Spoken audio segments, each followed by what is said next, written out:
अस्सलाम वालेकुम नाज़रीन, मैं हां ਤੁਹਾਡਾ ਹੋਸਟ ਰੋ ਆਮਿਰ। ਤੁਸੀਂ ਮੇਰਾ YouTube ਚੈਨਲ ਦੇਖ ਰਹੇ ਹੋ ਰੋ ਆਮਿਰ ਮਲਟੀ ਟੈਲੈਂਟਡ ARC। ਅੱਜ ਤੁਹਾਡੇ ਨਾਲ ਮਸਾਲਾ ਚਾय सादी रेसिपी बिल्कुल आसान रेसिपी शेयर करने लगे हैं। बड़ी ज़बरदस्त रेसिपी, एक दफ़ा ट्राई लाजमी करना, बड़ा मज़ा आएगा। जो लोग जिसमें थकन महसूस करते हैं, मज़ा नहीं आता, कहते चाय पी के मज़ा नहीं आया। करारी और लाजवाब चाय और मज़ेदार चाय और बड़ी फिट रखने वाली बंदे चाय है। बड़ी अच्छी रेसिपी बना रहे हैं अल्हम्दुलिल्लाह। अच्छी रेसिपी ट्राई करना, मज़ा आए तो शेयर करना दोस्तों, चैनल सब्सक्राइब करना और बेल आइकन का बटन दबा देना ताकि लेटेस्ट रेसिपी जल्दी तो मिलती रहे। इंशाल्लाह ताला स्टार्ट करते हैं रेसिपी। है जी माशाल्लाह बन के तैयार है तुम्हारे सामने चाय। एक दफ़ा लाजमी ट्राई करना, खास तौर पर जो ऑफिस में काम करने वाले लोग ने। बड़ी ज़बरदस्त चाय, अच्छी लगे तो शेयर करना।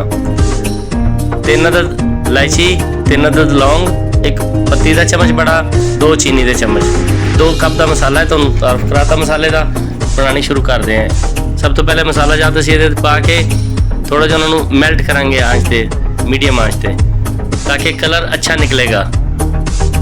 बाद जो दुध ऐड होएगा, पहले इनू इस तरह ही बनावांगे। देखो चीनी थोड़ी मेल्ट हो जाएगी और थोड़ी ब्राउन हो जाएगी तो कलर अच्छा निकलेगा और जायका बड़ा बेहतरीन निकलेगा। थोड़ा जा पानी ऐड करांगे, 2 चम्मच जितना। यह देखो बेहतरीन मेल्ट हो रही है चीनी और कलर देखो ज़बरदस्त कलर बन रहा है। देखो अच्छा ज़बरदस्त ज़बरदस्त चीज़। देखो चीनी मेल्ट हो गई है और कलर छोड़ रही है और खुशबू बड़ी प्यारी आएगी। देखो ज़बरदस्त खुशबूदार चाय होगी। और जेडे लोग कहते हैं ना जिस समय थकन है चाय पीती मज़ा नहीं आया, फुल करंट वाली चाय इंशाल्लाह ताला ट्राई करोगे मज़ा आएगा दोनों। एक दफ़ा लाजमी ट्राई करना, अच्छी लगे तो दोस्ताना शेयर भी करना। और रेसिपी बड़ी कामयाब रेसिपी है। उन्हें अंदर आधा लीटर दुध ऐड करांगे सी जनाब। यह मसाला बन गया बेहतरीन, होता कहवा बन गया अच्छी तरीके ना। उन्हें अंदर आधा लीटर दुध ऐड करांगे, पकावांगे 5 मिनट ले, 5 मिनट तक पकेगी चाय अच्छी तरीके नाल और फ्लेम मीडियम टू हाई रहेगा।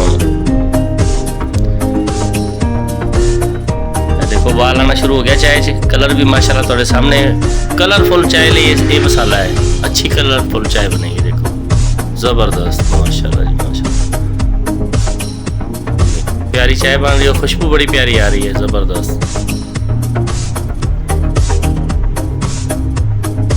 और दुध की भी कोशिश करना कि दुध तुसी गाय का या मई का लेना है, डब्बे वाला दुध इस्तेमाल नहीं करना।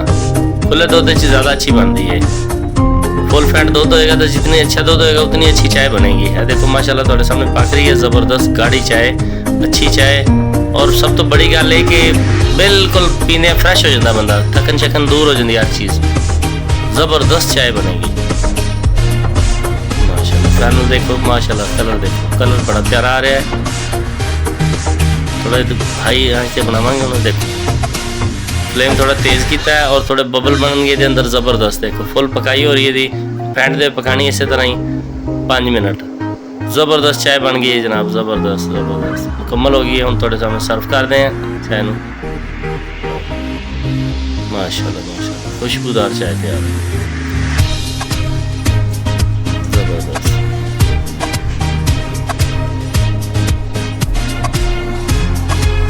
जितना भी मसाला सी 2 कप का मसाला सी, चाय थोड़े सामने बन के तैयार होगी माशाल्लाह। बड़ी प्यारी चाय है।